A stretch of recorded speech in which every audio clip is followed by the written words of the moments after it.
আসসালামু আলাইকুম। Khadija's blog and cooking চ্যানেলে আজকের আয়োজন বার্গার বান তৈরি। ঘরে থাকা অল্প উপকরণ দিয়েই আপনারা খুব সহজে বার্গার বানটা তৈরি করে নিতে পারবেন। কোনো ঝামেলা ছাড়াই খুব সহজে এটা বানিয়ে নিতে পারবেন। আমি যেভাবে বানিয়েছি এভাবে যদি আপনারা বানান তাহলে অনেকটা সফট হবে এবং অনেকটা ফ্লাফি হবে।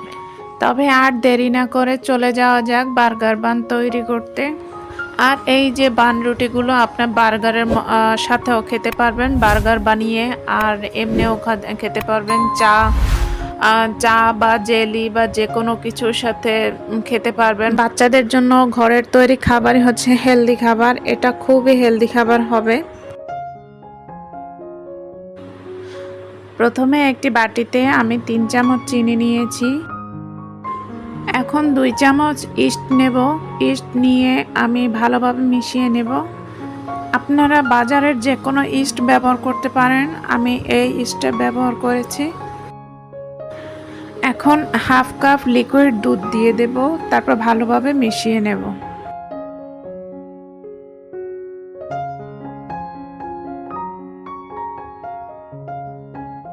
এটা মেশানো হয়ে গেলে আমি রেস্টে রাখবো 20 থেকে 30 মিনিটের মতো। 20 মিনিট পর দেখুন এটা কতটা ফুলে উঠেছে। এখন এটা এক সাইডে রেখে দিয়ে আমি বানের ডোটা তৈরি করে নেব। তাই আমি প্রথমে একটা ডিম নিয়েছি, আর ডিমটা নর্মাল টেম্পারেচার হতে হবে। আমি ডিমের কুসুমটা উঠিয়ে রাখছি, পরবর্তী কোনো কাজে প্রয়োজন হবে। এখন আমি 2 কাপ ময়দা নিয়ে নিচ্ছি, সাথে হাফ চামচ লবণ এবং যে তৈরি করা ইস্ট সেটা আমি এখানে দিয়ে দিচ্ছি। তারপর ভালোভাবে এটা মাখিয়ে নেব।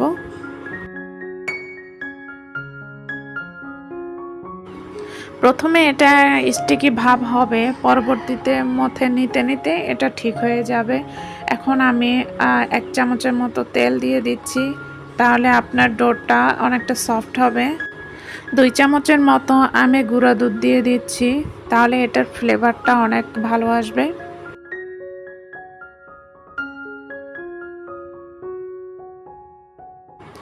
এখানে আমি 2 টেবিল চামচ লিকুইড দুধ দিয়ে দিচ্ছি, আমার প্রয়োজন ছিল তাই। আর আপনাদের ডোর যদি শক্ত হয় তাহলে দিবেন, আর যদি নরম হয় তাহলে দেওয়ার দরকার নাই, তাহলে বেশি নরম হয়ে যাবে। এখন আমি রেস্টে রেখে দেব আধা ঘন্টা 1 ঘন্টার জন্য। আপনাদের সময় থাকলে অবশ্যই 1 ঘন্টা রেখে দিবেন। আমি আধা ঘন্টার জন্য রেখে দিচ্ছি। উপরে যেন ড্রাই না হয়ে যায় এজন্য আমি একটু তেল মেখে নিয়েছিলাম। আর দেখুন 1 ঘন্টা পর কতটা ফুলে উঠেছে। এখন আমি একটু ভালোভাবে আলতোভাবে মেখে নেব।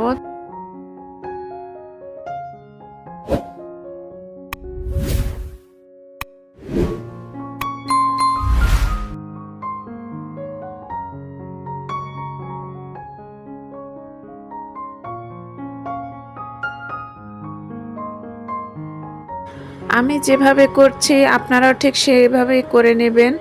আর এখন আমি এই ডোরটাকে আমি বানের সাইজের করব, তাই আমি 4 ভাগ করে নিচ্ছি।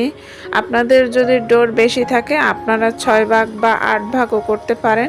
আমার ডোর ছোট তাই আমি 4 ভাগ করে নিচ্ছি। আমি 4টা বান তৈরি করব।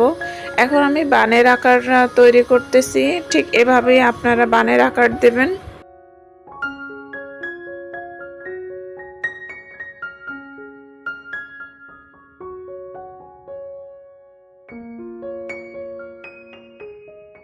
আমি একটা স্টিলের প্লেটে কাগজ ছড়িয়ে নিয়ে আমি তেল ব্রাশ করে নিয়েছি। আপনাদের যা বেকিং ট্রে থাকলে আপনারা সেটাই করবেন, আমার কাছে ছিল না তাই আমি স্টিলের প্লেটে করে নিচ্ছি। এখন আমি 4টা বানের সাইজ করে আমি ফাঁকা ফাঁকা করে রেখেছি, কারণ এটা ফুলে উঠলে একটার সাথে আর একটা লেগে যাবে, তাই আমি এটাকে আপনারা ফাঁকা করে দিবেন। কোনোভাবেই কাছাকাছি রাখবেন না, তাহলে বানটা ফুলে উঠলে আপনার বান নষ্ট হয়ে যাবে, তেমন একটা ভালো আকার হবে না। আমি যে ডিমের কুসুমটা উঠিয়ে রেখেছিলাম সেই ডিমের কুসুমে আমি 1 চামচ লিকুইড দুধ দিয়ে আমি ভালোভাবে ফেটে নেব।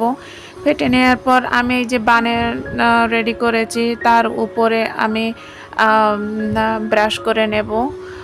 আপনারা ব্রাশ করে নেবেন। তাহলে বানের যে কালারটা অনেক সুন্দর আসবে, উপরে একটা হলদে ভাব চলে আসবে।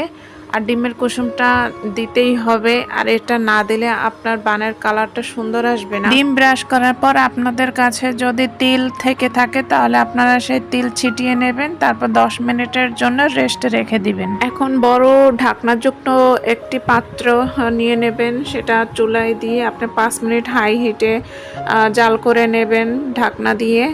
যখন এটা অনেকটা গরম হয়ে উঠবে তখন আপনি এই রেডি করা বানগুলো দিয়ে দেবেন, তারপর এটা ঢেকে দিবেন। আর চুলার আঁচ কমিয়ে আপনি মিডিয়াম হিটে রেখে দেবেন। এটা বেক করতে মিনিমাম 15 থেকে 20 মিনিট সময় লাগে। এর থেকে বেশি নিলে আপনার বানটা শক্ত হয়ে যাবে, আর ফুলে উঠলেও সেটা শক্ত হয়ে যাবে। চুলা থেকে নামিয়ে আপনারা হালকা তেল ব্রাশ করে নেবেন রুটির উপরে, তাহলে একটা চকচকে ভাব আসে। আমার আসলে শ্যুট করা হয়নি, তাই আমি স্কিপ করে গেছি। দেখুন কত সুন্দর ফুলে উঠেছে, আর ডিমের কুসুমটা দেওয়ার পরে উপরের কালারটা অনেক সুন্দর আসছে। আর কতটা সফট আর কতটা ফ্লাপি হয়েছে এটা আপনারা আমি দেখিয়ে দিচ্ছি, ভিতরটা কতটা সফট হয়েছে। আর এভাবে বানিয়ে নিতে পারেন বার্গার বান, আর বাচ্চাদের যে কোনো সময় আপনি ঝটপট করে বানিয়ে নিতে পারেন। আমার চ্যানেলে নতুন হলে আপনি অবশ্যই সাবস্ক্রাইব করে বেল আইকন ক্লিক করে যাবেন। আর আমার ভিডিওগুলো যদি আপনাদের ভালো লাগে থাকে অবশ্যই লাইক দিয়ে আপনার ফ্রেন্ডস এন্ড ফ্যামিলির সাথে শেয়ার করবেন। সবাই ভালো থাকবেন। আল্লাহ হাফেজ। আসসালামু আলাইকুম।